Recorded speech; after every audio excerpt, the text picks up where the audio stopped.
นะโมตัสสะภะคะวะโตอะระหะโตสัมมาสัมพุทธัสสะนะโมตัสสะ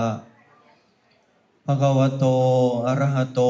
สัมมาสัมพุทธัสสะนะโมตัสสะภะคะวะโตอะระหะโตสัมมาสัมพุทธัสสะขอน้อมไว้ในคุณพระรัตนตรัยแก้วอันประเสริฐทั้งสามโดยความเคารพอย่างสูงยิ่งน้อมนมัสการครูบาอาจารย์เจริญสุขเจริญธรรมมายังอุบาสกอุบาสิกาผู้มีบุญมีกุศลทุกทานเอาต่อไปก็ตั้งใจฟังบนอกมือก็ได้เนาะแต่ว่าบอกเป่าปากอย่าพยายามใส่เวลาให้หน่อยซึ่งมื้อนี้ก็เป็นอีกมื้อหนึ่งที่ตกอยู่ในฮีต12ของลาวเฮาคือบุญเข้าพรรษาประเพณีบุญใส่บาตรการใส่บาตรในบุญมื้อเข้าพรรษาแม่นได้เฮ็ดสืบกันมาแต่สมัยรุ่นปู่รุ่นย่ารุ่นบรรพบุรุษเฮายาวนานดังนั้นอยากเว้าให้กันฮู้อยากบอกให้กันเข้าใจการเข้าจำพรรษาหรือว่าอยู่จำพรรษาของพระสงฆ์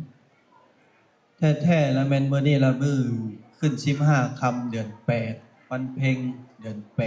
8เป็นมื้อวันอาสาฬหบูชามีความหมายความสำคัญในทางพระพุทธศาสนาแต่สำหรับการอธิษฐานเข้าพรรษาเพิ่นจะเริ่มอธิษฐานมื้ออื่นเริ่มอธิษฐานมื้ออื่นคือแฮม1ค่ำของเดือน8แต่ละปีนี้8 2หนแน่ก็เลยมาอยู่8หลังเนาะดังนั้นวันอาสาฬหบูชาหมายถึงการบูชาในวันเพ็ญเดือน8พระจันทร์เต็มดวงหรือว่าเดือนเต็มเดือนแจ้งและมือแรงเบิ่งเราแล้วมนมึงกึ้งอยู่การบูชาในมือนี้ในความสำคัญทางพระพุทธศาสนาเป็นมื้อสำคัญอย่างยิ่งยวดห้องจากมื้อที่พระภูมิพระภาคเจ้าตรัสรู้คือวันเพ็ญเดือน6ที่ผ่านมาวันวิสาขา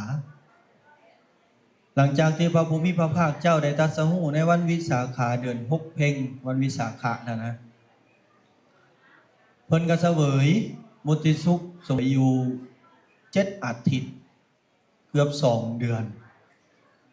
เพิ่นก็เลยเดินทางมาโพธิปัญจวัคคีย์ทั้ง5อยู่ป่าอิสิปตนมิคทายวันกงกับมือวันเพ็ญเดือน8เพิ่นเอิ้นว่าพระพุทธเจ้าได้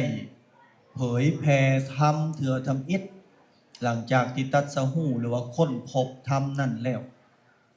เพิ่นแสดงปฐมเทศนาภาษาทางธรรมเพิ่นว่าภาษาบ้านเฮาเพิ่นเผยแผ่พระธรรมคำสั่งสอนคือบอกสิ่งที่เพิ่นรู้เอิ้นว่าธรรมจักรกับปวัตตนสูตรแสดงอยู่ที่ป่าอิสิปตนมิคทายวัน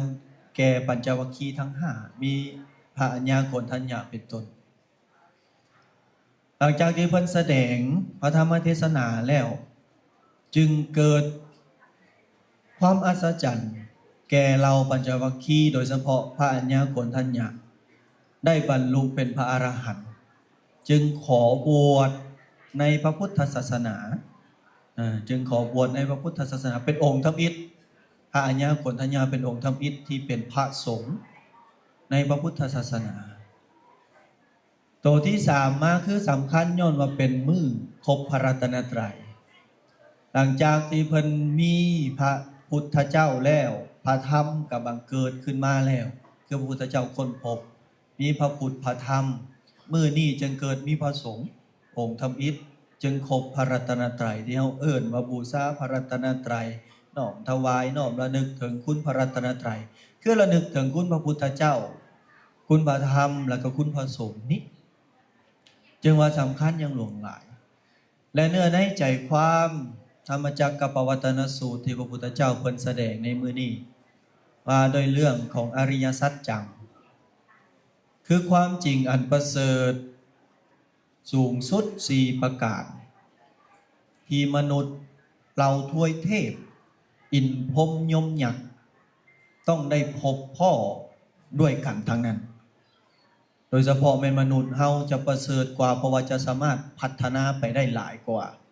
คือจะมีความเข้าใจในพระธรรมคำสั่งสอนคืออริยสัจสี่นี่หลายกว่าภพภูมิอื่นเพราะว่ามันเป็นภูมิกลางๆมีทั้งสุขทั้งทุกข์รวมกันนะอริยสัจสี่ประการนั้นอันที่หนึ่งคืออย่างคือทุกข์ทุกขังอริยสัจจังความจริงอันประเสริฐอีกอย่างหนึ่งอันทำอิฐคือความทุกข์ความทุกข์คืออย่างความทุกข์คือสภาวะที่บ่เพิ่งปรารถนาสภาวะที่ทนอยู่ได้ยากสภาวะที่ลำบากบ่มีผู้ใดต้องการแต่ว่าต้องพบพ่อต้องได้ทำหู้มันว่ามันเกิดขึ้นจังใดตัวที่สองมาสมุทัยหรือว่าสมุทัยโยอริยสัจจังเหตุแห่งความทุกข์เหตุแห่งความทุกข์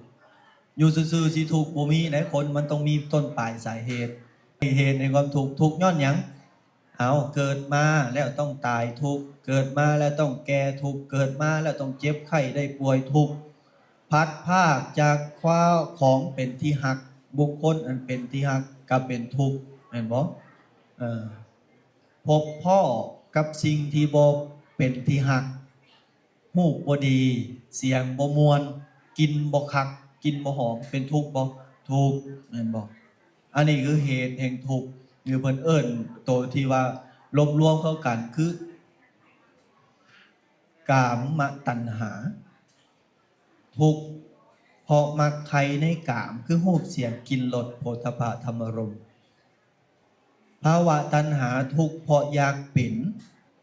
อยากได้อยากมีอยากเป็นคนสำคัญอยากเป็นคนดีอยากเป็นคนชั่วอยาก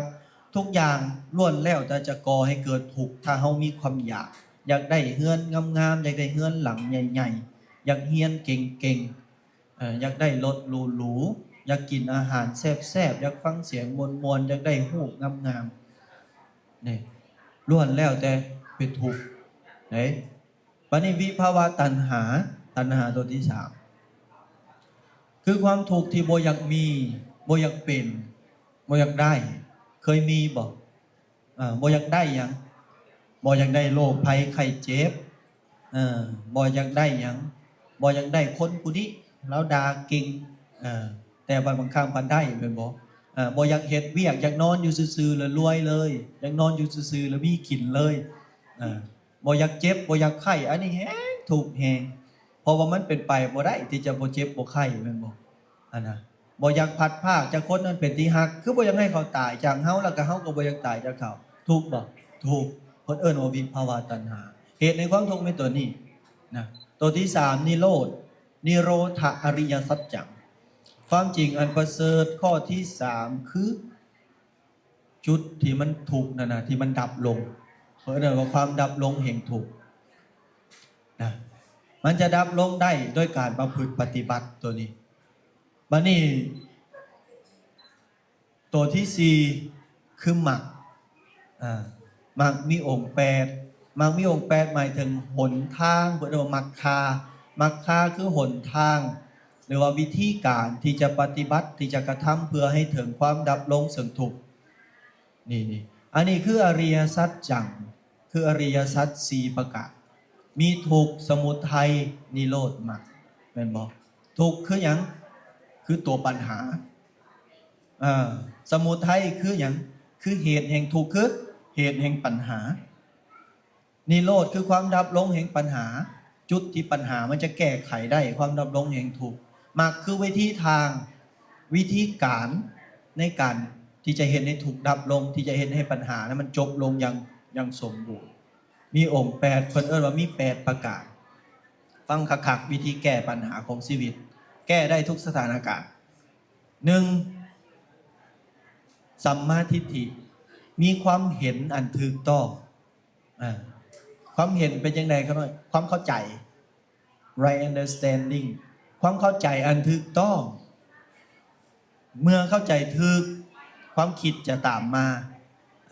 ความคิดจะตามมาความคิดอันถูกต้องเพิ่นเรียกว่าสัมมาสังกัปโป ความดำริอันถูกต้องก็คือความคิดนั่นแหละเห็นถูกคือเข้าใจถูกแล้วก็คิดถูกสัมมาวาจาเข้าใจถูกคิดถูกแล้วต้องเว้าจาถูกบัดนี้นะการเว้ามันก็จะถูก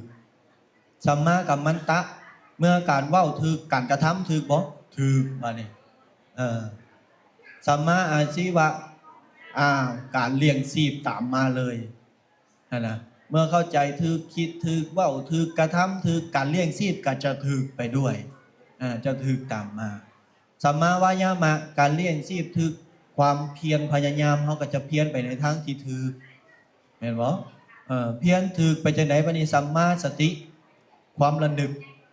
คือทบทวนเบิ่งทั้ง6ข้อทั้งด้านต้นระลึกมีสติสัมปชัญญะก็จะถูกตามสุดท้ายสัมมาสมาธิ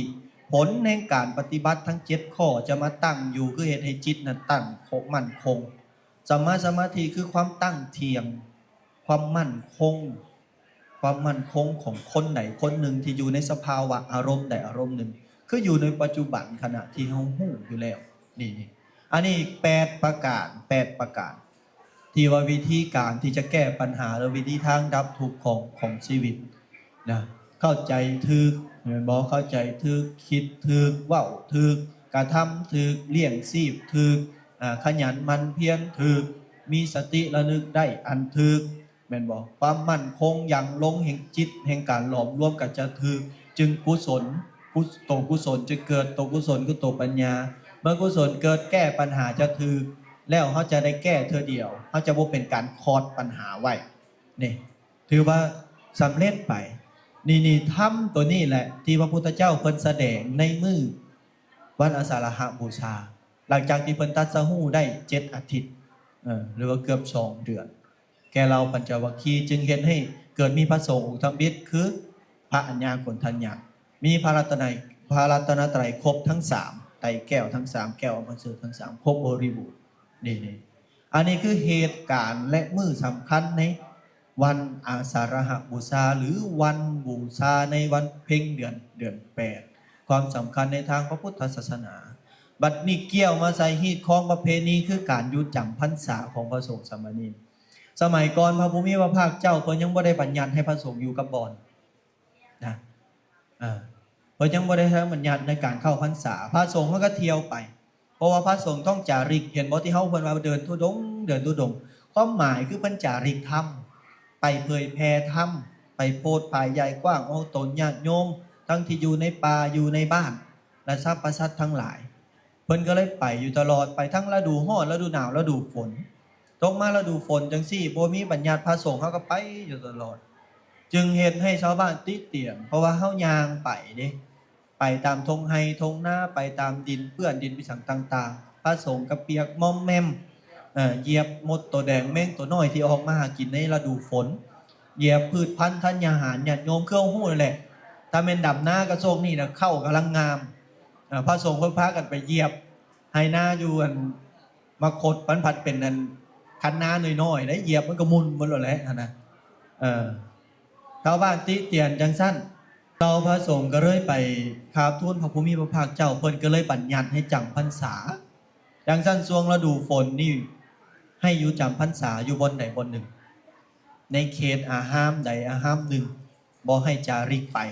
เพื่อจะบ่ให้มันเดือดร้อนญาติโยมก็เลยว่าตั้งแต่นั้นมาแล้ววันนี้พระสงฆ์ต้องได้อธิษฐานเข้าพรรษาถ้าองค์ใดบ่อธิษฐานเข้าจำพรรษาเพิ่นจะปรับอาบัติภาษาบ้านเฮาว่าผิดศีลหมายความว่าบ่ได้ต้องใช้คำว่าต้องถ้าบ่เฮ็ดคือผิดตัวนี้นะบ่แม่นว่าโอ้ยขาน้อยรักษาบ่ได้ขาน้อยบ่อธิษฐานดอกบ่ได้ผิดบัดนี้อธิษฐานแล้วถ้ายังไปค้างอยู่หม้องอื่นไปนอนอยู่หม้องอื่นนะไปค้างคืนอยู่หม้องอื่นนะบ่แม่นบ่อยู่หม้องเจ้าของอธิษฐานอันนั้นขาดพรรษาเมื่อขาดพรรษาบ่ได้อานิสงส์กฐินบ่ได้อานิสงส์พรรษาพระองค์นั้นจะรับกฐินบ่ได้ผู้ใดไปถวายแด่พระองค์นั้นถ้าสมมุติอยู่กับยะพอ2องค์จังซี่แล้วพากันไปกับยะพอแล้วขาดพรรษาแสดงว่าอาจารย์บ่สามารถรับกฐินได้วัดนี้จะโมฆะเลยทำมาถวายแก่พระสงฆ์จะบ่เป็นผ้ากฐินอานิสงส์จะบ่เกิดได้โยมเฮาจึงซั่นจึงต้องอยู่แล้วมีเหตุจำเป็นไปได้บ่ไปได้ถ้ามีเหตุจำเป็นไปได้7มื้อบ่ให้เกิน7มื้อ เออเพราะว่าสมัยก่อนเนาะตั้งแต่ดนแล้วแหละสมัยพุทธกาลพุ่นล่ะพระสงฆ์จำพรรษาไว้นี่แหละแล้วพออุเทนเพิ่นอยู่อีกบ้านหนึงคือเฮากับซีเมนอยู่นี่แหละปากซันเพิ่นอยู่ปากซันพระสงฆ์ก็อยู่พนทองสินะเพิ่นเฮ็ดกุฏิเฮ็ดพระวิหารแล้วเพิ่นอยากเฮ็ดบุญอยากฟังธรรมก็เลยส่งข้อข้าทาสกรรมกรเพิ่นมานิมนต์แล้วพระสงฆ์บ่ไปเพราะว่าข้าจำพรรษาออกพรรษาผู้แหละจังซี่นะพอออกแล้วเสียใจเอาว่าขาน้อยก็อยากฟังธรรมสิท่าสิให้ท่าจังไดคือว่าขาน้อยก็อุปถัมภ์พาบาแบกพ่อแม่ครูบาอาจารย์อยู่คือบ่มาโปรดขาน้อยแน่สินะแล้วความนี้แล้วไปฮอดพระภูมิพระภาคเจ้าเพิ่นก็เลยมีข้อยกเว้นว่าไปได้เมื่อนึงมีกิจนิมนต์ญาติโยมอยากฟังธรรมอยากถวายทานในการสมัยของภาษาก็ไปได้ซองมาไปเบิ่งพ่อแม่ได้บ่แม่นพ่อแม่ฮักได้พ่อแม่ที่เกิดมานี่แหละบ่สบายสามารถอุปชาคือพ่อแม่ผู้เพิ่นเคยบวชพระบ่สบายก็ไปเบิ่งได้4มาไประงับอธิกรณ์คือปัญหาที่เกิดขึ้นในวัดอยู่ตามแขวงก็สามารถไปได้อันที่5คือไปเบิ่งการบูรณะปฏิสังขรณ์วัดวาอารามการก่อสร้างว่าซั่นซะ5อย่างสามารถสัตหะไปได้คือสามารถลาไปได้ในต้องกลับมาภายใน7 มื้อราตรีที่7ต้องมาแจ้งอยู่วัดเจ้าของค่ำคืนที่7ต้องมาแจ้งอยู่นี้อันนี้เป็นเหตุที่ว่าเพิ่นไปได้ต้องอธิษฐานต้องปฏิบัติถ้าบ่มีเหตุก็ไปบ่ได้มีเหตุ5อย่างนี้ไปได้เด้อสัตหะไปได้ยังให้เข้าใจนำกันจังซั่นอันนี้คือบุญเข้าพรรษาและญาติโยมอธิษฐานได้บ่ได้คือกันเด้ออธิษฐานจังไดลดละเลิกให้ออกลดหยังผู้ใดเคยสูบยา มื้อละ2 ซองเหลือมื้อละซองนึงลดเด้เริ่มลดมาได้น่ะเด้เดือนที่1ก็ได้แล้วเด้ซองนึงเดือนที่2ครึ่งซองเพิ่นว่าละเริ่มละไปละออกพรรษาปุ๊บเลิก3 เดือนบ่สูบละโอ้ยดีใจมันบอกกินเหล้าเมาเบียร์สั่งต่างๆเพิ่นว่าลดละเลิกเด้อถ้าสิให้เลิกบ่เดียวบ่ได้มันบ่ได้มันสิฮักดิบกันบ่ได้เนาะพอออกเอาอันน่ะลดละเลิกได้ออกพรรษาแล้วกินบ่ก็กินน้อยนึงบ่แม่นว่าออกพรรษาแล้วเสือหิวใส่นักกว่าเก่าบ่ได้เด้เนาะอธิษฐานได้หรืออธิษฐานก็น้อยช่วงพรรษา3 เดือนก็น้อยจะลุกใส่บาตรทุกเช้าอธิษฐานเอาหรือว่าช่วง3 เดือนก็น้อยจะมาไหว้พระนำเพิ่นทุกศีลทั้งศีล8ศีล15มาใส่บาตรอยู่วัดทุกศีลจังซี่ก็ได้ถ้าบ่ได้ทุกมื้อเหมือนกันเมื่อเฮาอธิษฐานจังซั่นแล้วเวลาเฮาพ้อปัญหาอธิษฐานนั่นแหละมันจะซอยเฮาให้ระลึกคำอธิษฐานเฮาปัญหาต่างๆที่ลุ่มเล่าเข้ามาโอ้ยโดย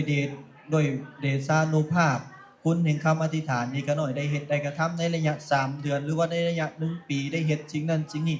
ขอมาปัดเป่าสิ่งบ่ดีให้มันจางหายไปเด้อแล้วนึกถึงตัวนั้น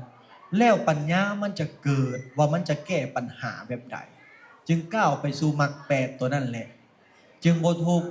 บ่แม่นว่าทุกข์แล้วเหลียวหาพูดเหลียวหาพี่แก้ผิดจุดแล้วมันก็เลยบ่สิ้นสุดจักเทื่อมันก็เลยทุกข์นะญาติโยมเฮาอย่างเช่นอธิษฐานได้เด้ออันนี้คือความสำคัญทั้งพระพุทธศาสนาและการเข้าพรรษาประเพณีฮีตของอันดีงามของเราเฮาเนาะในวันอาสาฬหบูชาที่อาจารย์ยกคาถาขึ้นในเบื้องต้นนั่นแหละอาสาฬหปุณณบารมีหมายถึงการบูชาในวันเพ็ญเดือน8อันนี้คือความหมายความสำคัญทางพระพุทธศาสนาและฮีตของประเพณีลาวเฮาเด้อแต่ฉันจึงขออนุโมทนาบุญนำญาติโยมเฮาที่ได้มาร่วมกันบำเพ็ญบุญบำเพ็ญกุศลเหตุคุณงามความดีใส่บาตรใส่ภพในวันมื้อเข้าพรรษาพร้อมทั้งถวายทานจตุปัจจัยเทียนพรรษาผ้าอาบน้ำฝนข้าวน้ำสัมปาโภชนะอาหารขอให้บุญกุศลที่พวกทานในเหตุใดกระทำในมื้อนี้จงหล่อมรวมลงเป็นตบะเทสะภรวะปัจจัยหนูนำทรงชูยุหนูในชีวิตการเป็นอยู่ของพวกทานมีแต่ความสุขความเจริญปราศจากทุกโศกโรคภัยโรคาพยาธิอุปสรรคปัญหาสิ่งที่บ่ดีทั้งหลายทั้งปวงจงวินาศไป จงเจริญยิ่งขึ้นไปในอายุมีอายุมันยืนยาวห้อยเศร้าพวัตสาเป็นเกณฑ์มีความสุขกายสุขใจทั้งกลางเว้นและกลางคืนเจริญโดยพละมีเหือแห้งกำลังแข็งกล้าปราศจากโรคาพยาธิเจริญโดยวันณะมีวันณะผิวพรรณผ่องใสเป็นที่น่าทัศนาของเรามนุษย์และเทวดาทั้งหลายเจริญในอริยญาณธรรมนิญาณิกธรรมอันประเสริฐกล่าวคือมรรคผลพระนิพพานมูทุกคนทุกทานด้วยเถิด